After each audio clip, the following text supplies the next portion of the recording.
Every long-distance hike starts the same way, with a vision in your head of you becoming one with nature and conquering the trail. But it also comes with the knowledge that that's not completely realistic. There will be hard times too. And this is the beginning of the story of mine.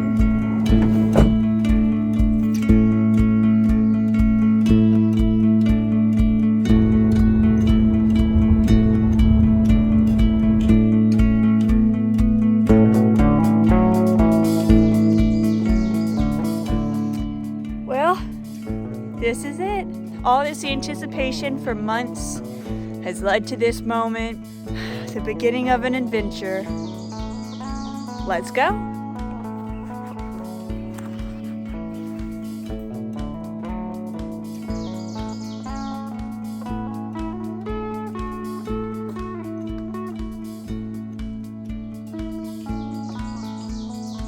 I got like 50 feet in, and then I remembered I forgot my trekking poles.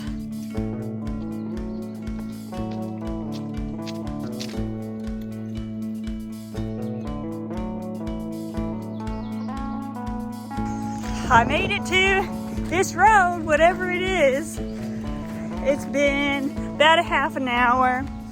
Honestly, I'm pretty uncomfortable. It's pretty humid. My nose is running like a faucet, but we're here. We're doing it. Glad to be here.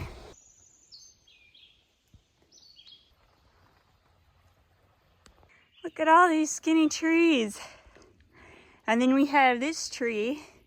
Looks like it's wearing a dress.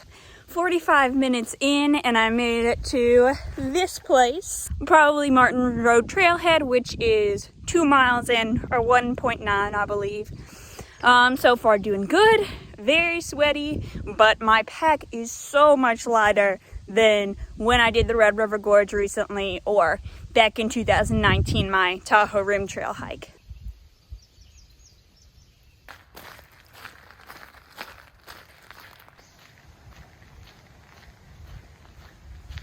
I've been hiking for an hour and a half and I've come to my first view. Yay! For your guys' perspective, it probably only looks like trees and a hill in the distance, but to me, it's a sign of good things to come.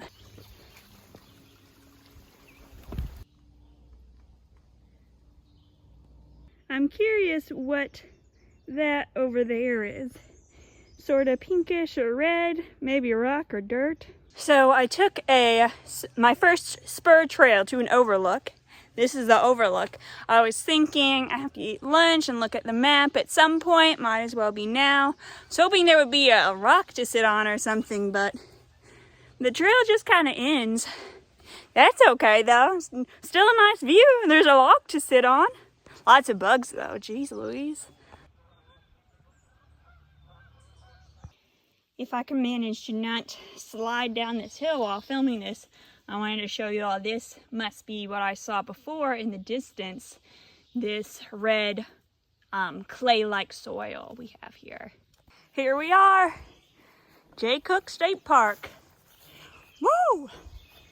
Glorious time so far. If you all can just ignore these bugs that are circling my head right now and look at these trees. They are so cool. They're so skinny and they don't branch out very far. They're just straight up. They're more stick than they are leaf.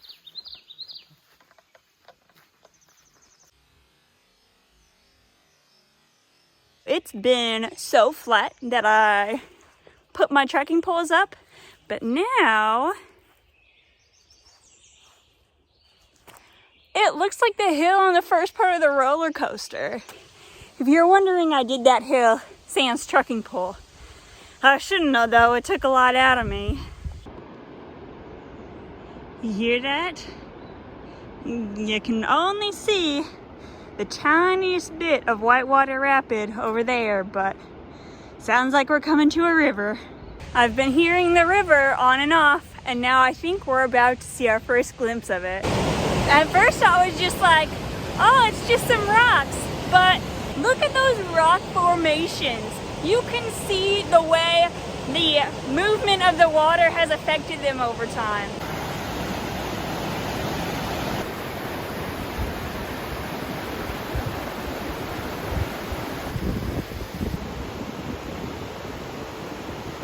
So I guess that bridge meant that I'm in Jay Cooke State Park now. So that means I hiked 7.8 miles already. And it's not even 2 o'clock. That's where I've been today. That's where I'm going over the next few weeks.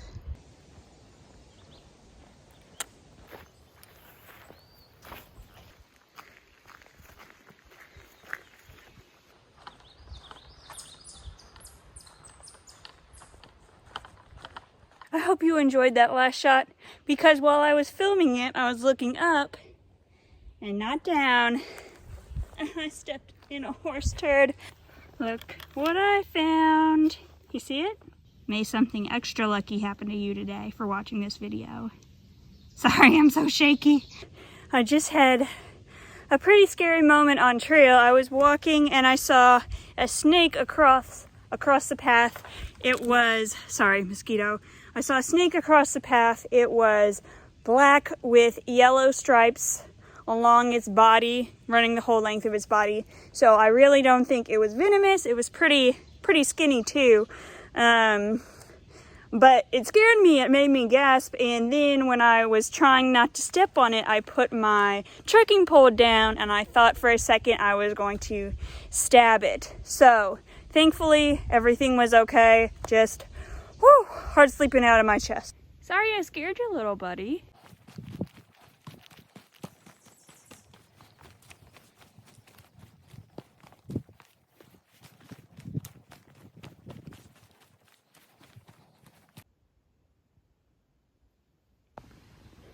This place has so many ferns, lots of little bugs flying around.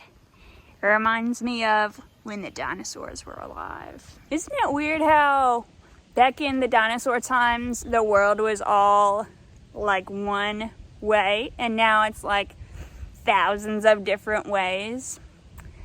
Got a pretty cool world, guys, don't you think?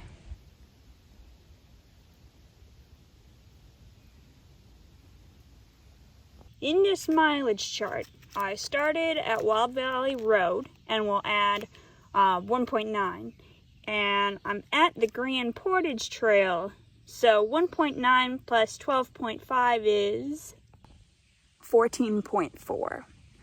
Whoa, that is way more than I expected, almost half as much as I expected, but honestly, it's because of that lighter pack. So glad I upgraded that gear.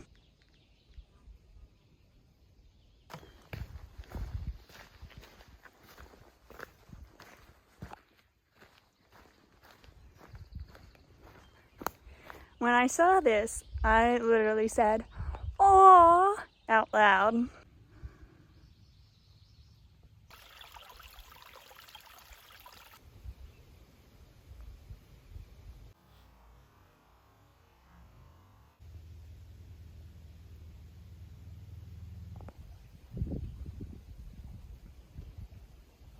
Already so amazing. And I haven't even seen Lake Superior yet. Only 4.2 miles to, I don't know how to pronounce that, Fond du Lac or Fond du Lake, I don't know. But anyway, it's 4:30 and I think I'm gonna go for it.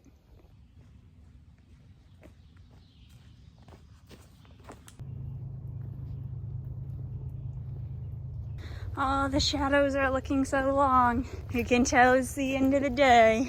Next parking lot, I'm gonna stop.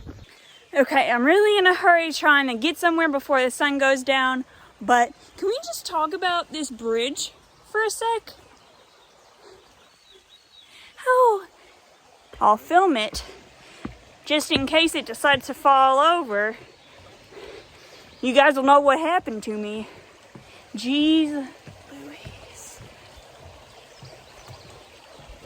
Oh, it's shaky. Do you see this nonsense? Okay, we're good. So I was using an app that tracks your GPS location and shows you where you are, but it doesn't have the parking lots labeled. So I accidentally walked 21 miles today, 20.1, which, like, good for me, but I'm gonna have to set up my tent in the dark. So, oh well. Someone I met from a Facebook group was nice enough to offer me a ride from the place I ended to the campsite I paid for here at J. Cook. So it is 7:45 and I gotta get up my tent. Hopefully I can rinse off in a sink somewhere, you know, pretty muddy, and then cook dinner.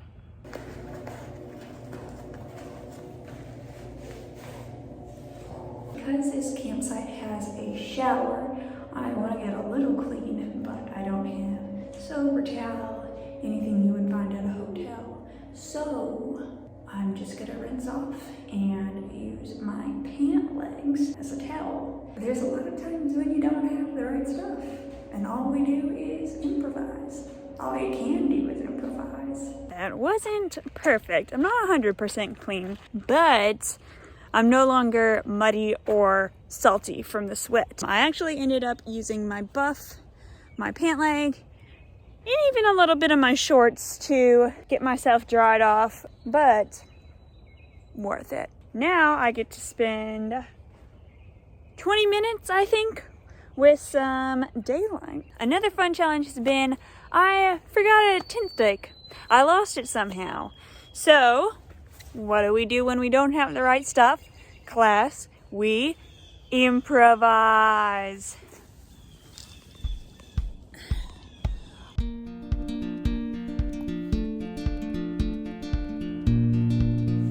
I don't know if you can see the steam, but it's happening. I'm so content right now. This has been an amazing day.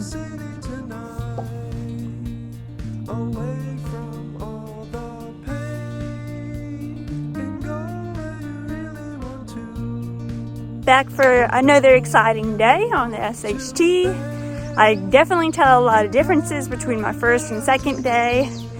I have a lot less energy, and on my collarbones and my hips where the pack sits is very tender and sore. Not feeling good. I didn't sleep well last night, so I'm a little nervous about how today's gonna go.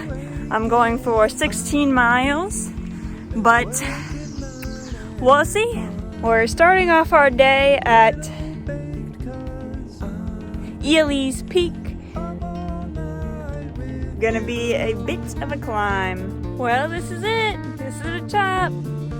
Just kidding, I've been hiking for 5 minutes.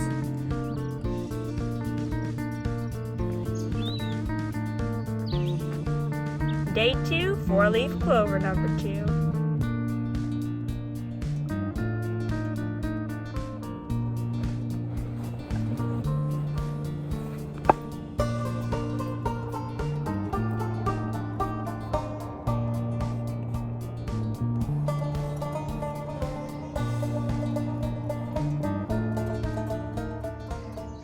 Looking for these guys has been a really nice distraction, but eventually I gotta get up this hill. Just took a break after coming to the top of the hill. Looked at the map, and if I am where I think I am, I've gone 2 miles in an hour and 45 minutes. So I'm just sitting here eating. Maybe it's lunch, maybe it's pre-lunch, but I just felt like taking a break, and you know, since I'm by myself, I get to choose what to do and when.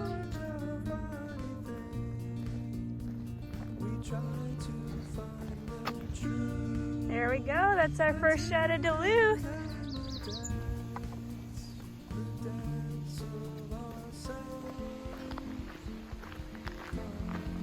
Okay, I feel like I'm officially in Duluth because I'm walking on a paved road, and I saw the city, so I know I'm close. It is currently raining, but it feels good. I'm really hot already, so I didn't feel like putting on my raincoat, Plus, all my clothes are quick dry, so I'm not even gonna bother with it. It's 2:20 and I'm at my halfway point for the day. Not great, but it is what it is.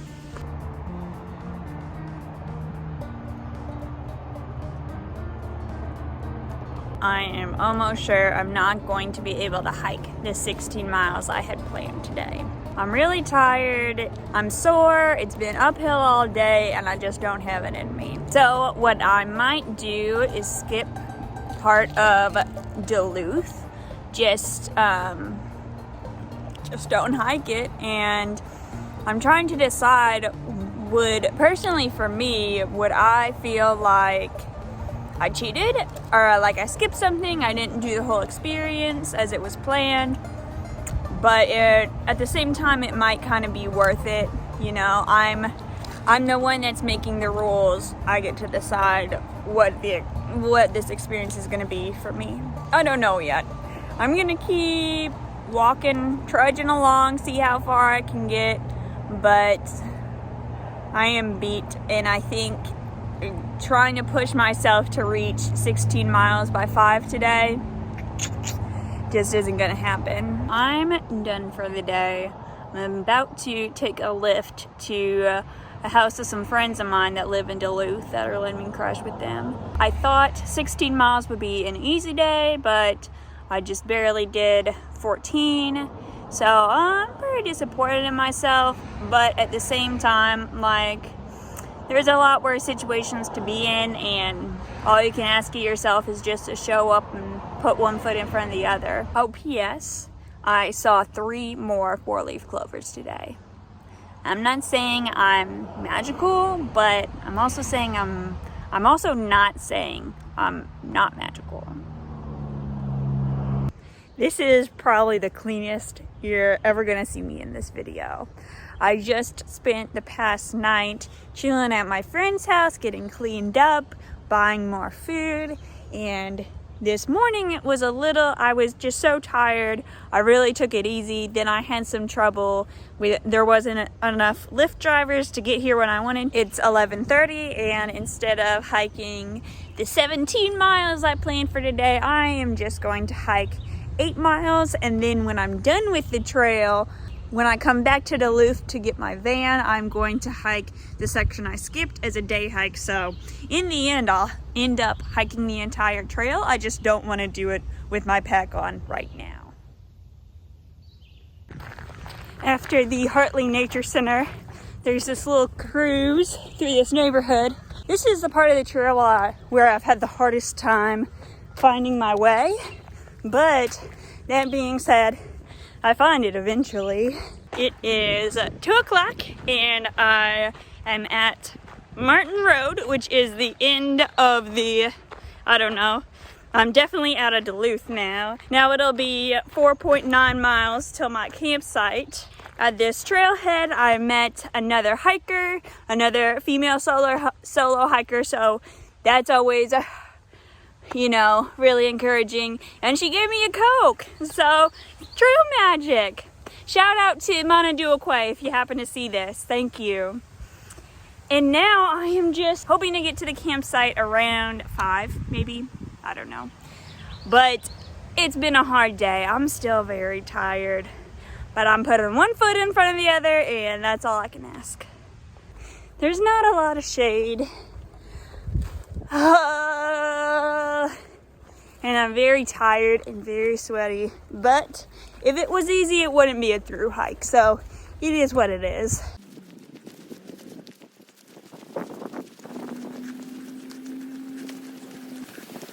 I have finally reached the part where the TRT splits off from the snowmobile trail.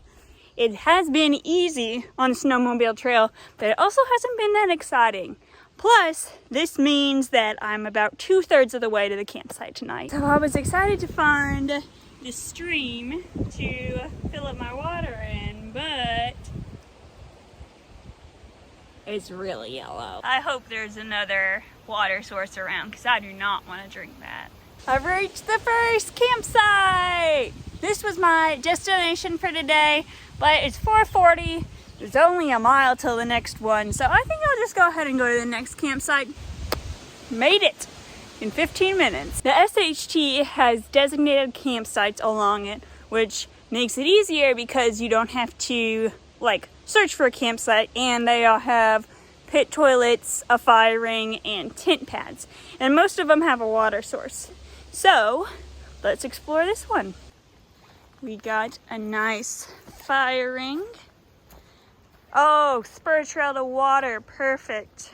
Before I walk down there though, I want to drop my pack off, and it looks like this would be a nice, even place to set up camp.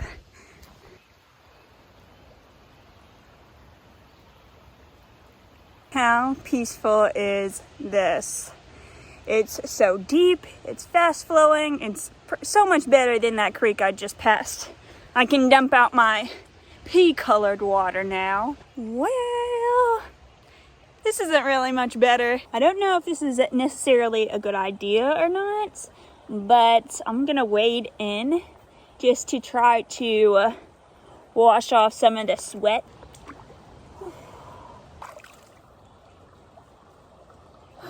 I feel instantly cooler.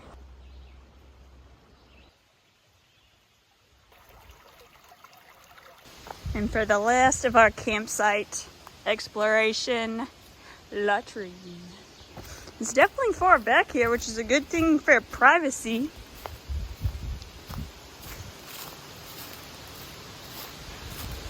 Here it is. I'll tell you how it goes. So I'm going to the bathroom outside before, but sitting on a toilet with no walls, just out in the open, definitely an experience. Right now I am cooking dinner up by a fire ring. At first I started trying to get set up down by the water, but a little too many bugs. When I graduated college, I spent a few years traveling from job to job, and I would be in airports by myself, and I would think, this is pretty cool. Like, this is just me, not within the context of being around friends, being around family. Just, who am I when I'm just by myself? And then I started traveling internationally within the past couple years, and then I got to see who am I by myself, but in the context of a whole nother culture, or somewhere where I don't really know what the culture is like. Now I'm thinking, for the next couple days, it's gonna be me by myself without even other people around. I'm really interested to see how it affects me. I have no idea. I could become like slap happy by myself. I could become really like quiet, focused. I don't know, but it's gonna be really cool, and I'm looking forward to seeing what the rest of this experience is like. I came back to the creek to fill up on water, to relax and enjoy the evening. Now, one of the perks of stopping in Duluth is access to all the breweries. And because this is beer and beautiful places, one thing that I didn't mind carrying extra just for today is a beer. Currently in Nature's refrigerator, the creek. So let's see if Nature's refrigerator has really kept it cold. Not really. Better than it would have been otherwise, though. There's this perfect, I guess it used to be a tree. It's just the roots now and the part of the trunk that's sticking up. But it's the perfect spot to watch the creek while dodging all these mosquitoes. So here is our selection tonight. Thank you to my friend Sam at Bent Paddle Brewing, Minnesota's finest beer. This is called Trampled, and it is an American Golden Ale. Hometown collaboration with Trampled by Turtles. That is so good after a day of hiking. It's kind of weedy. I wish it was colder. Light, I would say. Bubbly, but I think all beer kind of is, so I don't know if that's really a good describer. By the way, I'm not telling you to bring a beer into nature. I'm just telling you a story in which I bring a beer into nature. And if you do, number one, don't get crazy. Have one. It could be more dangerous in your house. Number two, always take your can and any trash with you. If someone else before you at the campsite left their beer cans, take them with you too, because they're making the rest of us look bad. The past 3 days that I've been doing the SHT, I've really had a lot of access to running water, a comfortable place to sleep at night. If I needed something, it wasn't that hard to get. It was like through hiking light, just getting my feet wet, just easing into it. Now things are gonna be kicked up a notch, being away from Duluth, being away from people that could help me. I have 8 days worth of food with me. My next destination is Silver Bay, so it's gonna be me on my own for a while now. And I'm looking forward to it. It's gonna be a big adventure. And you're invited to watch me descend into madness. No, I'm just kidding. Here's to you. Thank you for watching this video and coming on this adventure with me. Hope to see you next time. I hope you enjoyed that last shot, because while I was filming it, I was looking up and not down. I stepped in a horse turd or something like that.